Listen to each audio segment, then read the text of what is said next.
श्री शिवाय नमस्तुभ्यं। प्रिय दोस्तों, आप सभी लोग जानते हैं कि 13 अगस्त 2025 यानी बुधवार को पड़ रही है चतुर्दशी तिथि। और दोस्तों, यह वह तिथि है जो भाद्रपद मास में पड़ने वाली सबसे बड़ी तिथि है, क्योंकि यह भाद्रपद मास पड़ने वाली है और इसका बहुत ही बड़ा और विशेष महत्व होता है।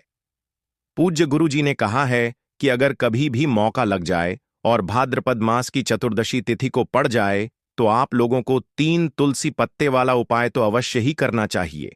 इन दोनों का संयोग बहुत ही कम आता है।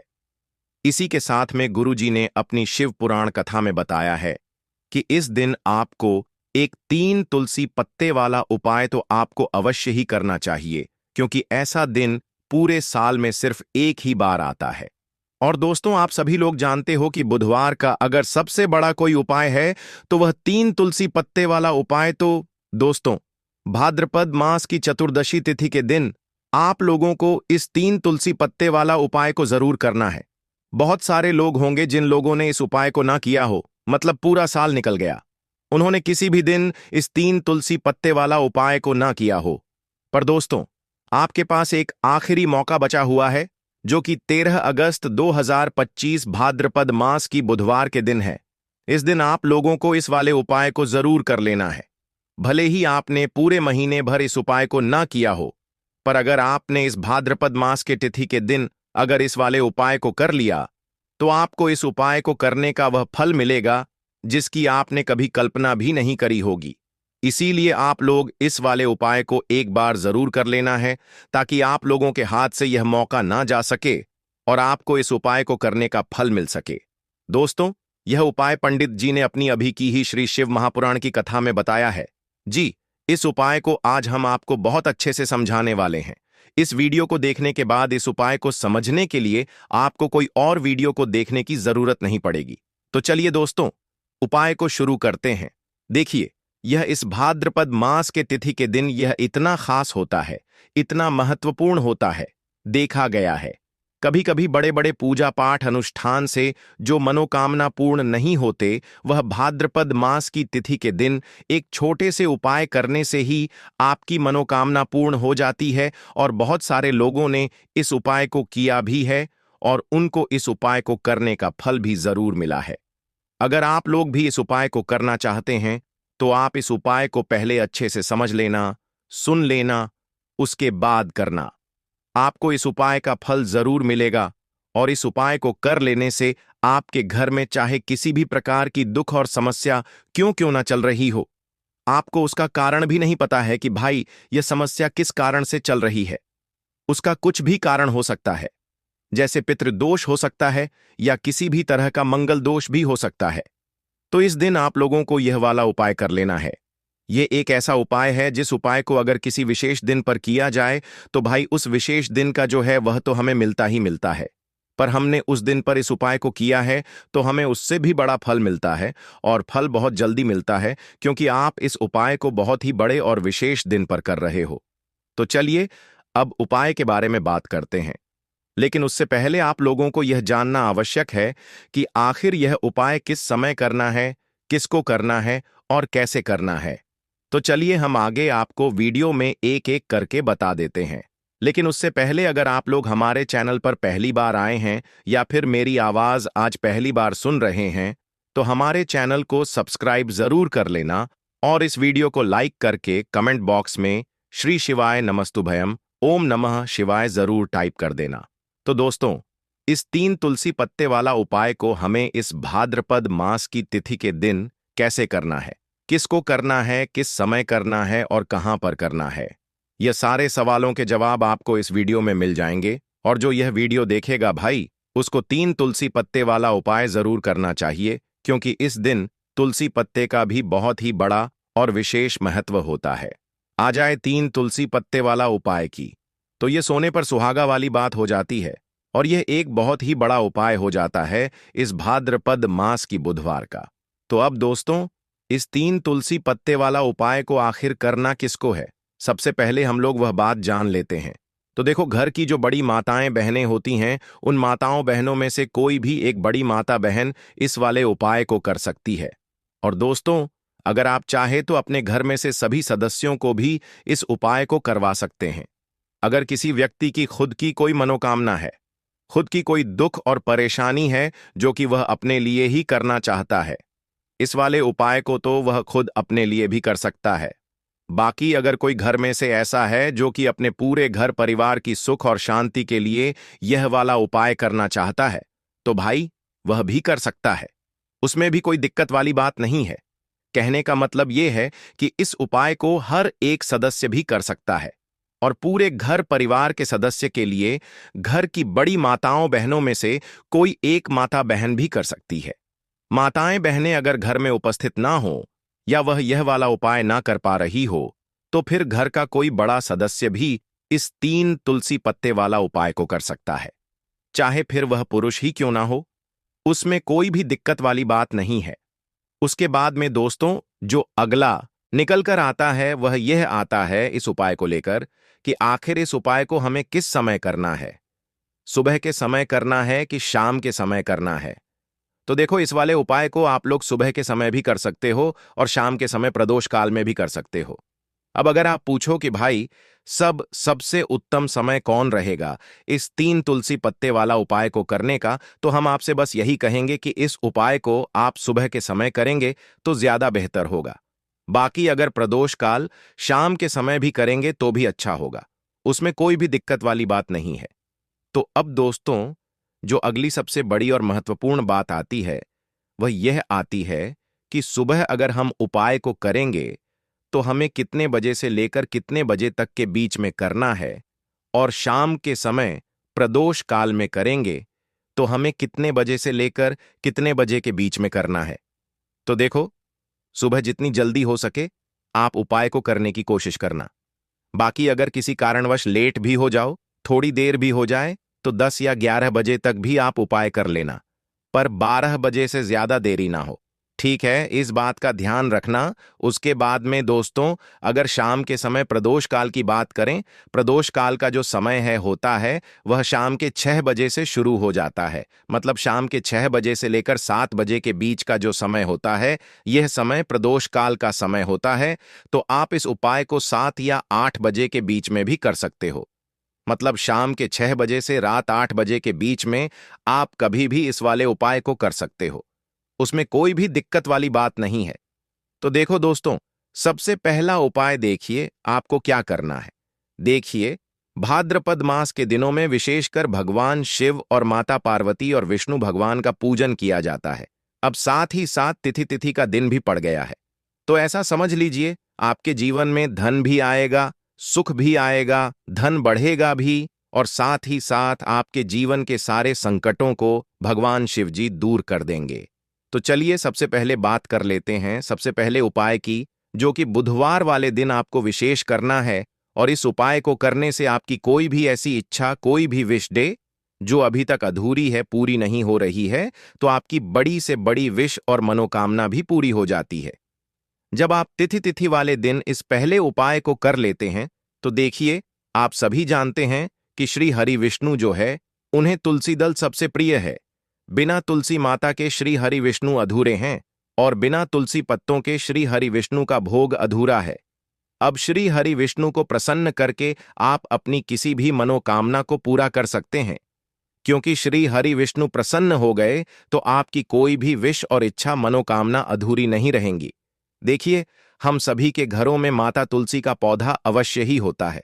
तो देखिए, हमें तुलसी जी के पौधे से सबसे पहले तो 3 पत्ते तोड़ने हैं। देखो, तिथि वाले दिन आपको तुलसी के पत्ते नहीं तोड़ने हैं। तो देखिए, तुलसी जी के आपको 3 पत्ते तोड़ लेने हैं, और इन तुलसी जी के पत्तों को तोड़ने के बाद आपको एक चुटकी हल्दी भी अपने साथ में लेनी है। हल्दी के अंदर आपको जल मिलाकर के पेस्ट के रूप में तैयार करना है, और इसी के साथ में आपको एक दीपक भी लेना होगा। दीपक आप मिट्टी का भी ले सकते हैं, आटे का भी ले सकते हैं, और इस दीपक में आपको शुद्ध घी डाल करके इसमें आपको लंबी रुई की बाती का प्रयोग करना है। देखिए दोस्तों, आपके पास है 3 तुलसी जी के पत्ते हैं। तो पहला जो तुलसी जी का पत्ता है उस पर आपको सबसे पहले तो जो आपने हल्दी ली है उसकी एक बिंदी लगानी है। और पहला जो तुलसी जी का पत्ता है, आपके घर में भगवान विष्णु का चाहे कोई सा भी स्वरूप हो, चाहे लड्डू गोपाल जी का स्वरूप हो या फिर भगवान कृष्ण की आपके मंदिर में प्रतिमा हो, या फिर भगवान श्री राम की प्रतिमाएं, उनके सामने आपको पहला तुलसी जी का पत्ता अर्पित करना है। अब देखिए दोस्तों, आपके पास जो 2 तुलसी जी के पत्ते हैं और आपके पास जो एक दीपक है, इन्हें आपको लेकर के पहुंचना है। अपने ही घर में तुलसी जी के पौधे के पास में देखिए, सबसे पहले तो आपके पास जो 2 तुलसी जी के पत्ते हैं, उन पर भी आपको हल्दी की एक एक बिंदी लगानी है और उन दोनों ही तुलसी जी के पत्तों को आपको अपने घर में तुलसी जी के पौधे के वहां पर ही अर्पित कर देने हैं। और इस प्रकार से यह दोनों पत्ते भी तुलसी जी के पौधे के पास में अर्पित करने के बाद अंत में जो आपके पास एक लंबी बाती का दीपक है, इसे आपको तुलसी जी के पौधे के पास में ही प्रज्वलित कर देना है। जो भी व्यक्ति अपने ही घर पर इस प्रकार से तुलसी जी के 3 पत्तों का यह उपाय कर लेता है, तो उसका परिवार हमेशा खुश रहता है। उसके परिवार में कभी भी कोई भी संकट उत्पन्न नहीं होता है और यदि आपके घर में जो भी गृह क्लेश है वह भी समाप्त होते हैं। तो इस प्रकार से यह सुंदर सा उपाय करना है। अब बात करते हैं अगले उपाय की। देखो, यदि आपके जीवन में आर्थिक संकट बहुत अधिक हो रहे हैं, धन की समस्या लगातार जीवन में बनी हुई है, 1 रुपयों को प्राप्त करने के लिए आपको बहुत अधिक मेहनत कर रहे हैं, तो आज रात्रि में सोने से पहले आपको यह एक चमत्कारी दीपक का उपाय अवश्य करना है। या फिर यदि आपका जो व्यापार है, बिजनेस है, दुकान है, वह अच्छे से नहीं चल पा रही है, तो आज रात्रि में इस विशेष दीपक का उपाय आपको अवश्य करना चाहिए। देखो दोस्तों, दीपक हमारे घर में सभी नकारात्मक शक्ति को बाहर करता है। यह उपाय आपको साल में केवल 1 बार करने का ही मौका मिलता है। देखिए, इस उपाय के लिए आपको तुलसी जी की जो सूखी लकड़ी होती है उसे ले लेना है। देखिए दोस्तों, यदि आपके पास पुरानी तुलसी जी की लकड़ी है तो उसे आप ले सकते हैं, और यदि आपके घर में तुलसी जी जो लकड़ी है वह सूखी हुई है तो उसकी लकड़ी आप तोड़ करके इस्तेमाल कर सकते हैं। लेकिन आपको ध्यान रखना है कि सूर्यास्त से पहले पहले ही आपको यह जो तुलसी जी की लकड़ी है, इससे अवश्य ही तोड़ लेना है। तो इस उपाय के लिए आपको सबसे पहले तो एक मिट्टी का दीपक लेना होगा। चाहे तो आटे का दीपक भी ले सके, क्योंकि आटे का दीपक सभी दीपक में सर्वोत्तम माना गया है। इस दीपक के अंदर आपको शुद्ध घी का प्रयोग करना होगा और इससे दीपक के अंदर आपने जो तुलसी जी की लकड़ी ली है उसे भी रख देना है। लेकिन ये जो तुलसी जी की लकड़ी है, इसमें आपको चारों तरफ अच्छे से घी लगा लेना है। देखिए, गुरु जी ने बताया है कि जो तुलसी जी की लकड़ी है, यदि आप उपाय करते हैं और बहुत ही शीघ्रता से जल जाती है, तो इसके लिए आपको एक कार्य करना है। आपको थोड़ी सी रुई ले लेनी है और उस रुई को आपने जो तुलसी जी की लकड़ी ली है उस पर अच्छे से चारों तरफ लपेट देनी है। तुलसी जी की लकड़ी के ऊपर रुई लपेटने के बाद इसे आपको पूरा घी के अंदर डुबो लेना है। अब इसे आपको बाती के रूप में प्रयोग करना है। अब दोस्तों, इस दीपक को आपको प्रज्वलित कहाँ करना है? तो इस दीपक को आपको या तो भगवान विष्णु के सामने प्रज्वलित करना होगा, या फिर आपको भगवान श्री राम के सामने प्रज्वलित करना होगा, या फिर भगवान कृष्ण के सामने, यानी कि भगवान विष्णु के जो भी अवतार हैं उनके सामने आप यह दीपक प्रज्वलित कर सकते हैं, या फिर आप इस दीपक को माता तुलसी जी के सामने भी प्रज्वलित कर सकते हैं। पूज्य गुरु जी ने बताया है कि जो भी व्यक्ति इस प्रकार से तुलसी जी की डंडी से यह दीप दान कर देता है, उसके जीवन में कभी भी धन की समस्या नहीं होती है। इसीलिए आपको यह पूरे साल में केवल 1 बार ही मौका मिलता है। इस उपाय को करके देखना, आपकी सभी इच्छाएं जरूर पूर्ण होंगी। यह जो उपाय है रात्रि में सोने से पहले करना है। यह उपाय करते सर्वश्रेष्ठ होने वाला है। देखिए, इस उपाय के लिए आपको मात्र 5 हरे मूंग के दाने ले लेना है। देखिए, तिथि है और यह बुधवार के दिन पड़ रही है, इसीलिए आपको 5 हरे मूंग के दाने लेना है। हरे मूंग के दाने आपको साबुत लेने हैं, खंडित नहीं होने चाहिए। इस बात का ध्यान रखें। और इसी के साथ में आपको एक तांबे के पात्र के अंदर अपने घर से शुद्ध जल ले लेना है। अब दोस्तों, इन सभी सामग्रियों को लेकर के आपको सीधे पहुंच जाना है भगवान शिव के मंदिर में। देखिए, इस उपाय को भी आप सुबह भी कर सकते हैं और शाम के समय में भी कर सकते हैं।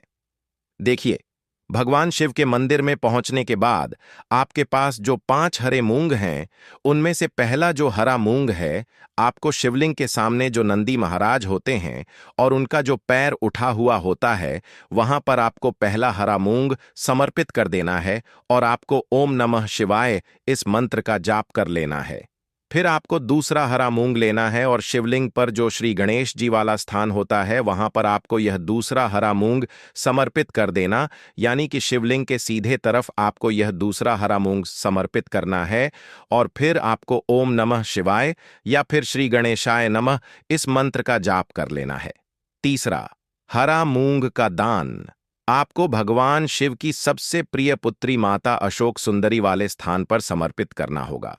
शिवलिंग की जो जलाधारी होती है, जहां से जल बह के आता है, उसी जलाधारी के बीच में जो कहीं कहीं उठी हुई लाइन होती है सांप की आकृति के रूप में, वहीं पर आपको तीसरा हरा मूंग समर्पित करना है और फिर आपको ओम नमः शिवाय इस मंत्र का जाप कर लेना है। अब दोस्तों, चौथा जो हरा मूंग है, उसे आपको भगवान कार्तिकेय जी का जो स्थान होता है शिवलिंग पर, वहां पर आपको यह चौथा हरा मूंग का दाना समर्पित कर देना है और आपको ओम नमः शिवाय इस मंत्र का जाप कर लेना है। अब दोस्तों, आपके पास जो 5वां और अंतिम हरा मूंग बचा हुआ है, उसे जल के पात्र के अंदर डाल देना है और इस हरे मूंग से युक्त जल से आपको भगवान शिव के शिवलिंग का अभिषेक कर देना है। धीरे धीरे समर्पित करते जाना है और लगातार आपको शिव महापुराण के मूल मंत्र श्री शिवाय नमस्तुभ्यम इस मंत्र का जाप करते रहना है। फिर आपको शिवलिंग के सामने बैठकर, यदि आप अपने बच्चों के लिए यह उपाय कर रहे हैं, यदि आप अपने बच्चों की बुद्धि, ज्ञान और विवेक के लिए उपाय कर रहे हैं, तो उसके लिए आपको प्रार्थना कर लेनी है, या फिर व्यापार में वृद्धि करने के लिए यह उपाय कर रहे हैं तो उसकी कामना करते हुए आपको प्रार्थना कर लेनी है, या फिर अपनी नौकरी के लिए कर रहे हैं, या फिर अपने इंटरव्यू के लिए, या फिर धन की प्राप्ति के लिए कर रहे हैं। जिस भी कामना के लिए आप उपाय कर रहे हैं, उसे परिपूर्ण करने के लिए आपको महादेव से प्रार्थना कर लेनी है और फिर आपको वापस अपने घर आ जाना है। पूज्य गुरु जी ने कहा है कि जो भी व्यक्ति इस उपाय को कर लेता है, तो यकीन मानिए आपके जीवन की जो सारे संकट, कष्ट और बाधाएं हैं, वह सभी समाप्त होंगे। अब हम बात करते हैं तीसरे विशेष उपाय। देखो, भाग्य का साथ आपको मिले तो गुरु बृहस्पति को मजबूत करना बहुत जरूरी होता है। इसीलिए पूज्य गुरुदेव ने एक बहुत ही सुंदर सा उपाय बताया था, जो कि है पीले चावल का थोड़े से अक्षत लेना, चावल लेना। अगर आपको ऐसा लगता है ना कि आपको किसी भी चीज में सफलता नहीं मिल पा रही है, किस्मत का साथ आपको नहीं मिल पा रहा है, तो पीले चावल लेना। पीले चावल कैसे करोगे? 11 चावल लेना साबुत, उसके अंदर पीला चंदन है वह आपको मिला देना है और चावल को पीला रंग कर देना है।